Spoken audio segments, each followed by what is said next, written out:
Oo, aaminin ko. Minsan, tumitigil ang takbo ng buhay ko.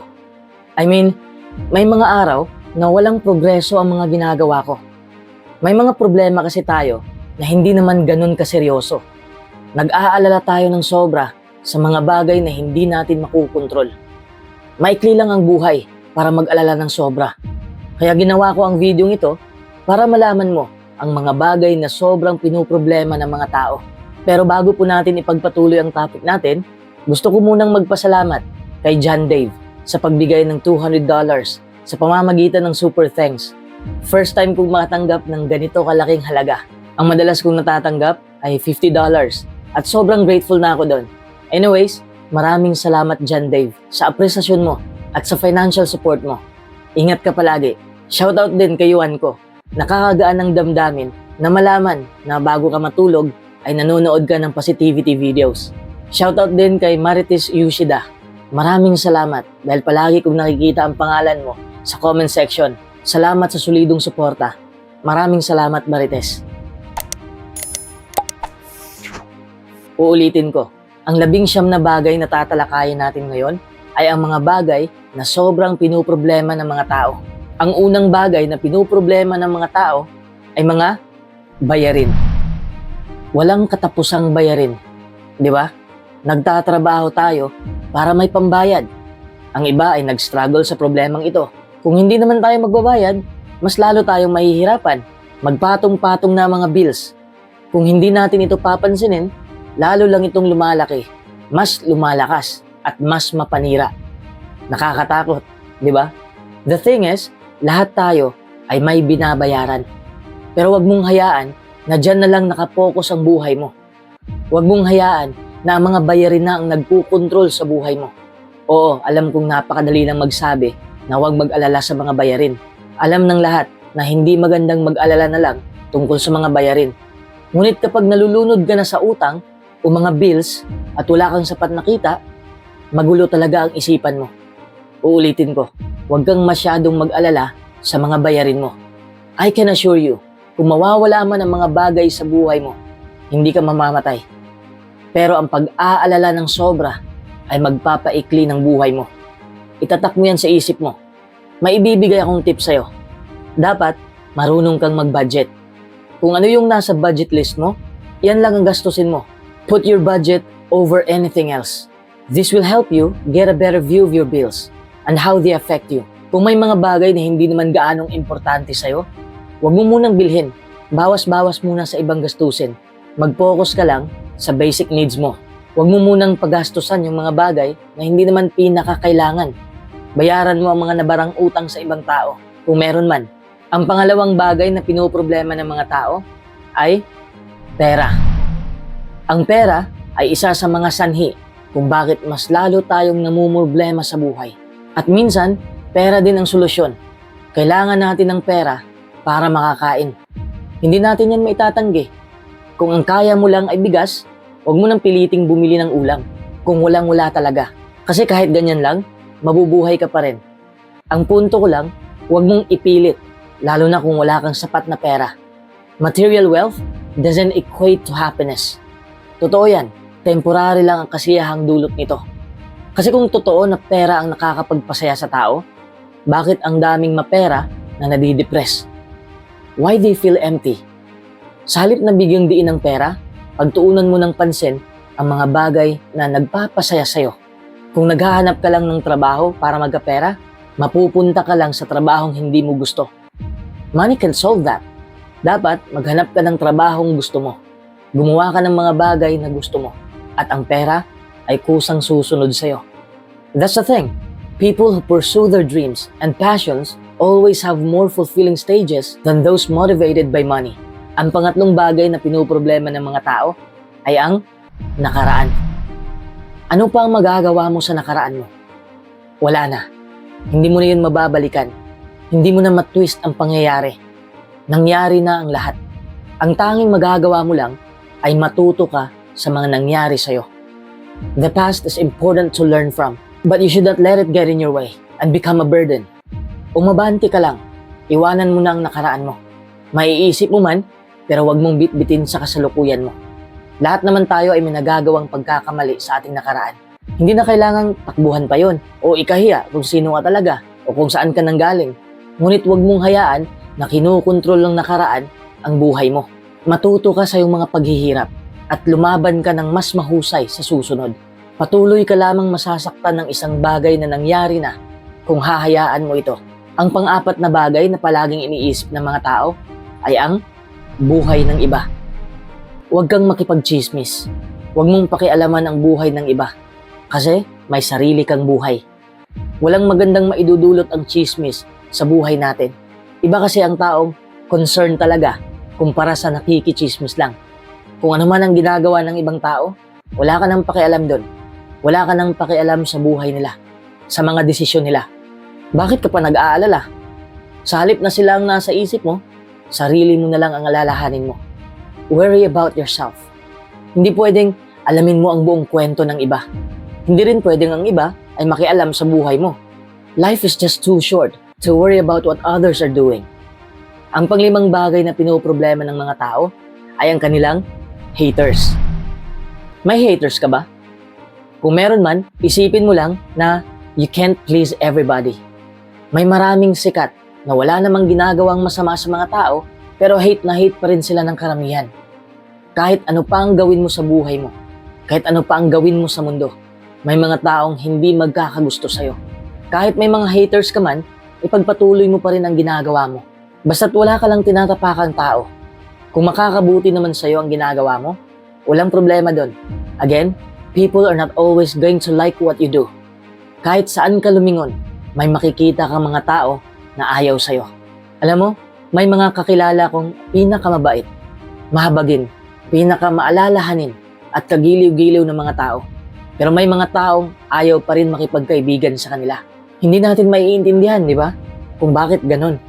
Kung ako ay tumigil na at nagpaka-stress na lang sa tuwing may mga taong hindi magkakagusto sa mga desisyon ko, siguradong wala akong narating sa buhay ngayon. Wala naman siguro akong haters, pero may mga taong hindi naniniwala sa pangarap ko. Pero hindi ko na iniisip yon. Nagpapatuloy pa rin ako hanggang sa nagbunga ang lahat. Kaya huwag kang ma-stress sa mga haters mo, okay? Ang ika-6 na bagay na pinoproblema ng mga tao ngayon ay ang trabaho. Palaging may mga proyekto, mga gawain, at mga rush hour sa trabaho. Lahat naman siguro ay na-stress sa trabaho, di ba? Nakakapagod. Nakakatulong naman ito para mahalin ang iyong ginagawa. Ngunit kahit na hindi mo gusto ang ginagawa mo, ang trabaho ay isang bagay na dapat palumanay mo lang trabahuhin. Kung wala ka sa trabaho, syempre wala ka ring alalahanin. Hindi ka inaantok. Pero kung naka-duty ka na, be productive. The less you worry about work, the quicker it goes by.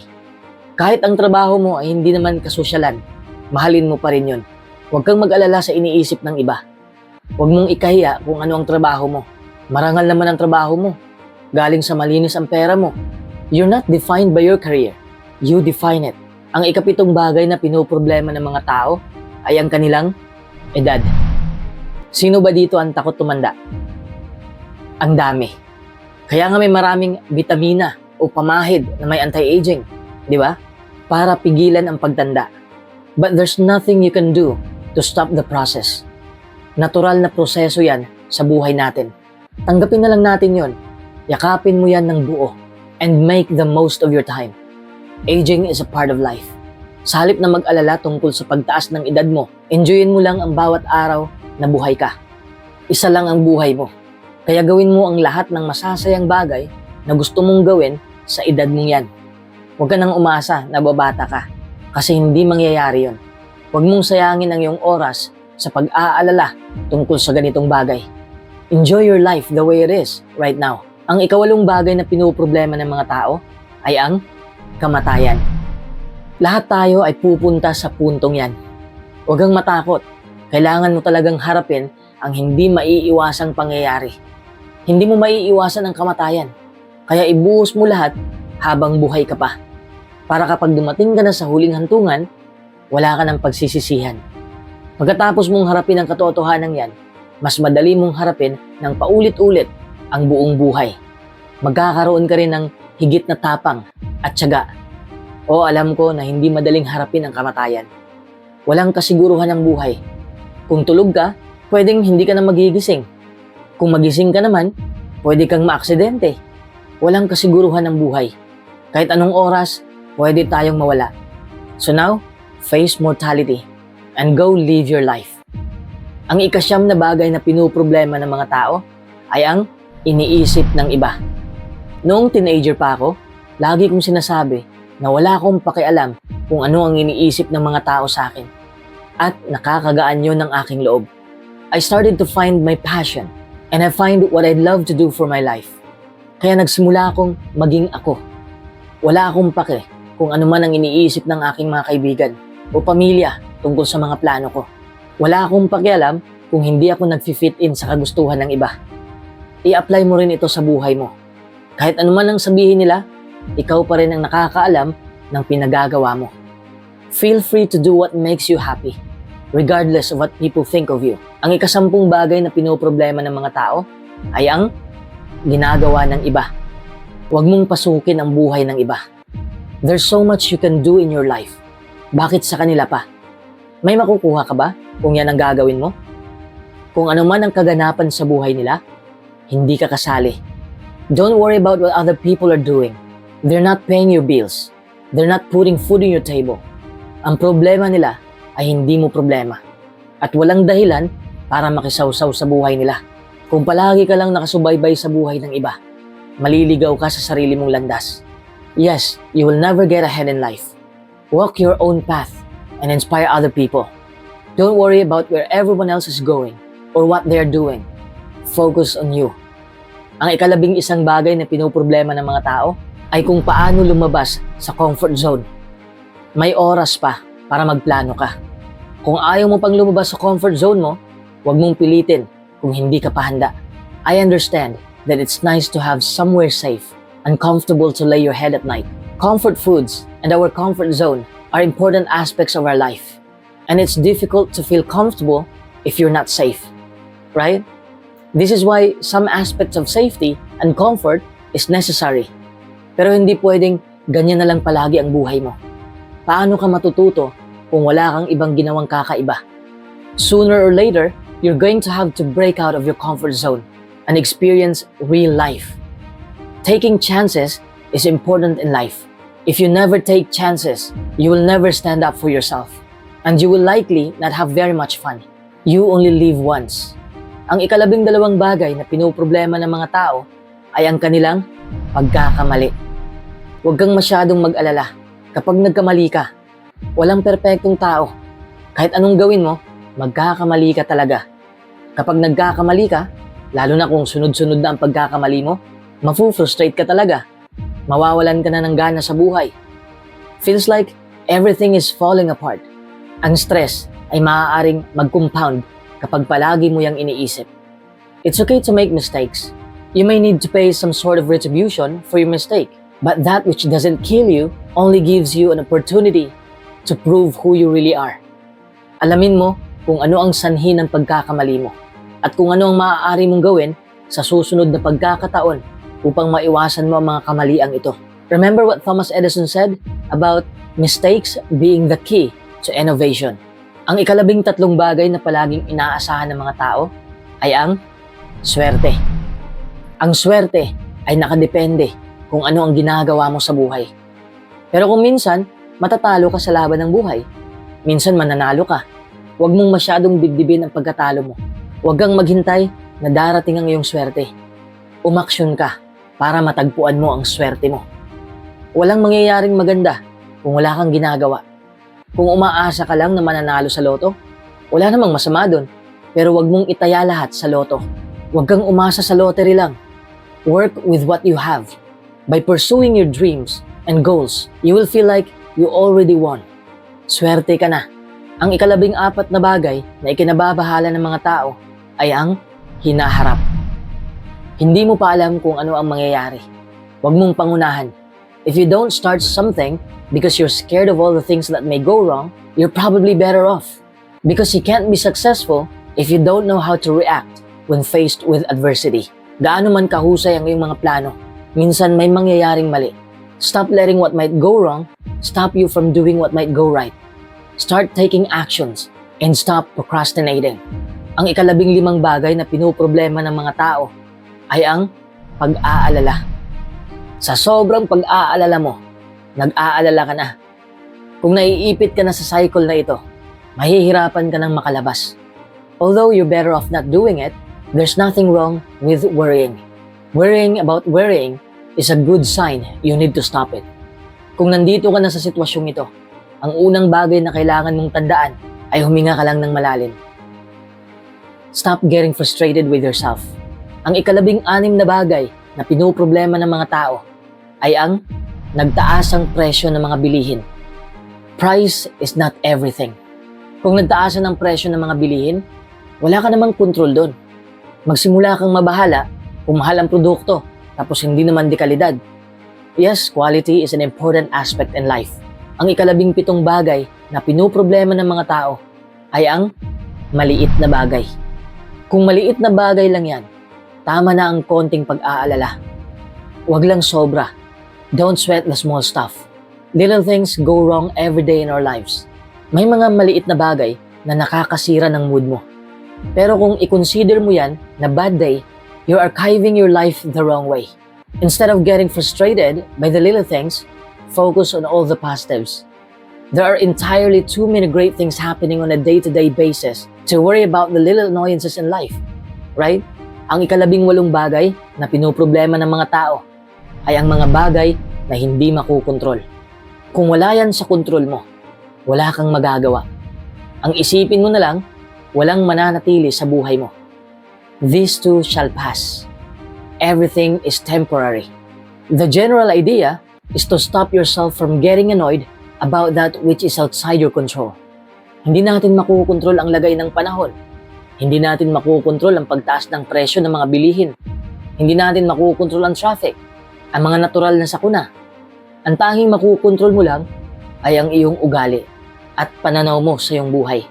The easiest way to reduce stress is to stop thinking about all the stuff you can't control, so you can focus on whatever task is at hand. Whether it's good or bad, focusing in your present is the easiest way to either resolve or enjoy what's happening to you.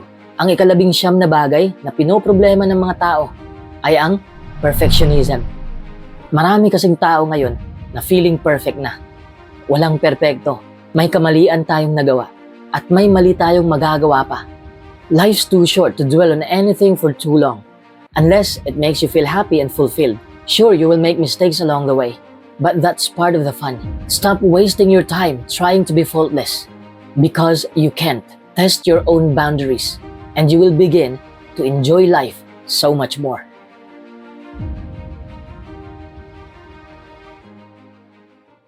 Huwag kang magpapaapekto sa 10 bagay na ito. Number 1. Mga taong naiinggit sa'yo. Laging may mga taong gustong makuha kung anong meron ka. Naiinis sila na meron kang isang bagay na wala sa kanila. Nang dahil sa sobrang kainggitan, gagawa sila ng negatibong paraan para mapabagsak ka lang. Gusto nilang maapektuhan ka para mawala ka sa focus mo. Hahatakin ka nila pababa. Minsan nga sisiraan ka pa nila sa kumpanya para lang mapunta sa kanila ang atensyon ng boss nyo. Minsan din kapag gusto nila ang mahal mo, sisiraan ka nila para makuha nila ang taong gusto nila na nasa sayo. Alinmang paraan, naiinggit sila sa kung ano ang meron ka at gusto nilang makalibel sa'yo o gusto nilang higitan ka. Pero hindi ka dapat magpapaapekto sa mga ginagawa ng mga taong naiinggit sa'yo. Kasi kung sa kanila ka nakapokus, siguradong babagsak ka. Kung ano man ang negatibong naramdaman ng mga taong inggit sa'yo, it's none of your concern. Hindi mo na dapat alalahanin yun. Kaya mag-focus ka lang sa sarili mo. Kung gusto talaga nilang magkaroon ng mga bagay na meron ka, kailangan nilang ibuhos ang dugo, pawis at luha tulad ng ginagawa mo. Number 2, takot. Tayong lahat naman ay may kinakatakutan. Ang iba ay takot mawalan ng pera. Ang iba ay takot mag-isa sa buhay. Takot malugi ang negosyo. Takot mawalan ng trabaho. Pero huwag sanang umabot sa punto na ang takot mo ang magpukontrol sa'yo. Minsan kasi hindi na natin dinesisyonan o inaaksyonan ng isang bagay dahil takot na ang namamahala sa puso't isip natin. Kapag may mga gawain na hindi sigurado o hindi pamilyar, nangingibabaw ang takot. Biglang sasara na rin ang isip mo. Hindi mo na lang gagawin ng isang bagay kasi takot ka sa posibleng mangyari. Kung gusto mo ang isang bagay na hindi mo pa nararanasan, kailangan mong gawin ang isang bagay na hindi mo pa nagagawa noon. Di ba? Well, posible lang yan kung matututo kang bumitaw sa takot. Maaaring nakakatakot ang sumubok ng mga bagong diskarte. Ngunit hindi ito nangangahulugan na may masamang mangyari. Kung magpapanik ka kapag hindi ka komportableng gawin ang mga bagay, tandaan mo, dyan ka matututo. Discomfort is where growth happens, and growth is where success comes from. Huwag mong hayaan ang takot ang hahadlang sa pangarap mo. Oo, mas madaling sabihin kaysa gawin. Ngunit positibo ang bunga nito. Kailangan mo lang magpatuloy at maniwala ka na ang lahat ay gagana kung hindi ka magpapasindak. Number 3, mga taong nang-judge sa'yo. Natural lang naman na maging conscious kung ano ang pagtingin ng ibang tao sa'yo. Lahat naman tayo, aminin man natin o hindi. Minsan conscious tayo. Kahit palagi kong sinasabi na dapat hayaan na natin ang ibang tao kung ano ang iniisip nila tungkol sa atin. Pero hindi 100% mawawala ang paki natin. It's unrealistic. Pero kailangan nating bawasan ang paki natin hanggat maaari. Huwag mong hayaan na ang panghuhusga nila ang wawasak sa mga plano mo. Gawin mo ang kailangan mong gawin upang maabot mo ang iyong mga layunin. Alam kong mahirap umabante sa buhay kapag may maraming negatibong tao sa paligid mo. Lalong masakit kung hinuhusgahan nila ang pagkatao mo. Pero nakasalalay ang pangarap mo dito. Gusto mo bang ma-stuck ang buhay mo dahil lang sa kakaisip sa kanila? Kahit ano pang sabihin nila, ikaw lang ang tunay na nakakaalam kung gaano ka ka-hardworking, kung gaano ka ka-passionate sa ginagawa mo, at kung gaano mo gustong maabot ang iyong mga layunin. Kaya huwag kang magpapa-apekto. Mag-focus ka lang sa goal mo. Number 4, pag-aalinlangan. Lahat naman tayo, minsan ay may pagdududa tayo sa sarili natin. Nabubuhay tayo sa isang mundo ng walang katapusang kumparahan, mapa-online man o sa totoong buhay. Minsan nga umabot sa punto na nadismaya tayo dahil nakita nating mas mahusay sila kaysa sa atin. Akala rin natin na masarap ang buhay nila, pero hindi natin nakikita ang kanilang totoong buhay. Ito ang katotohanan. Ipinapakita lang ng mga tao ang kanilang mga highlights, hindi ang behind the scenes. Kung papasok sa isip mo ang pagdududa sa sarili, subukan mong mag-focus sa kung ano ang naabot mo na. Maaaring wala ka pa sa 100%, malayo ka pa, pero malayo ka na. Number 5, mga problema sa buhay. Palaging may mga problema sa buhay, gaano ka man kahanda, o katalino, o ka-passionate. Lahat ng naimbentong bagay ay sumailalim sa maraming pag-ulit bago nabuo at ibenta. Sa katulad na paraan, ang mga atleta ay nahaharap sa mga problema at nadismaya na rin sila sa kakahabol ng kanilang goal. Tandaan mo, lahat ng bagay na may halaga ay nangangailangan ng oras at dapat mong tanggapin na ang ilang mga bagay ay wala sa iyong kontrol. Kahit gaano ka ka-hustler, may mga hadlang na kailangan mong wasakin. Sa halip na hayaan mo itong maging sagabal sa buhay mo o humahadlang sa iyong daan, humanap ka ng alternatibong ruta. Kung nakapokus ka sa layunin mo, makakahanap ka ng ibang paraan upang makarating ka sa lugar na gusto mo. Number 6, sobrang pag-aalala. Ang labis na pag-aalala tungkol sa pagsunod sa mga pamantayan o pagsunod sa nakasanayan na ay maaaring makahadlang sa iyong tagumpay. Bagamat may dahilan kung bakit sikat ang ilang paraan ng pag-iisip o diskarte sa buhay, hindi ito nangangahulugan na magiging tama ang mga ito para sa iyo. Huwag kang matakot na gumawa ng sarili mong landas. Ito ang magpapanatili sa iyo na sumulong. Huwag pansinin ang mga tradisyonal na paraan ng paggawa ng mga bagay kung hindi ito gumagana para sa iyo. Tandaan mo na palaging may maraming option, maraming ruta patungo sa mga layunin mo. Number 7, mga pasakit sa buhay. Ang mga sakit na nadarama mo ngayon, panandalian lang yan. Ang iba't ibang problema sa buhay ay bahagi ng paglalakbay nating lahat. Ngunit huwag mong hayaan na hahadlang ito sa buhay mo. Siguradong makakaranas ka ng isang panandaliang pasakit sa anumang landas tungo sa tagumpay. But don't let these short-term adaptations stand in your way. Trust that the sacrifices will pay off and keep pushing forwards. Number 8, kasakiman. Pwede ka namang mag-hustle hard para magkapera, para yumaman. Pero wag lang umabot sa punto na pera na ang nagpukontrol sa'yo. Huwag kang sakim. Pero hindi ko naman sinasabi na maging reckless ka sa iyong pananalapi. Ngunit merong higit pa sa buhay kaysa sa pera. Sa kabila ng nakikita natin sa social media, mga taong nag-flex, hindi lahat ay gusto ng ganon. What many don't realize is that successful people often strive for a particular outcome rather than the financial rewards that might follow. Nasisiyahan sila sa pagkamit ng isang layunin, kahit na ang layunin yun ay walang kinalaman sa pera. Kung ang iyong ideya ng tagumpay ay ang pagkakaroon ng isang trabaho na gusto mo o magkaroon ng isang partner na magpapasaya sa'yo, ang pera ba ay talagang mahalaga sa'yo? Kung hindi, Huwag mong lukuhin ang sarili mo na sabihin mas magiging masaya ka kung ito ay mayaman. Number 9, ang pagkukumpara. Napaka-challenging talagang itigil ang pagkukumpara. Dahil mahirap eh. Lalo na kapag nakikita nating masaya ang buhay ng iba. Hindi natin maiiwasan na ikumpara ang malungkot nating buhay. Sabi ko nga kanina, ang lahat ng nakikita mo ay highlights lamang ng kanilang buhay. Hindi mo nakikita ang behind the scenes nila. People only show you what they want you to see. So try not to get caught up on how other people seem to be doing. Ang bawat tao ay may iba't ibang sukatan para sa tagumpay. Hindi porket ang isang tao ay pa-travel lang, ay wala na ring saysay ang buhay mo. Kung masarap ang buhay ng isa, hindi naman mawawala ang pagkakataon na magkakaroon ka rin ng buhay na ganyan. Kaya dapat alam mo kung anong klaseng buhay ang gusto mo at kung ano ang kahulugan ng tagumpay para sa'yo.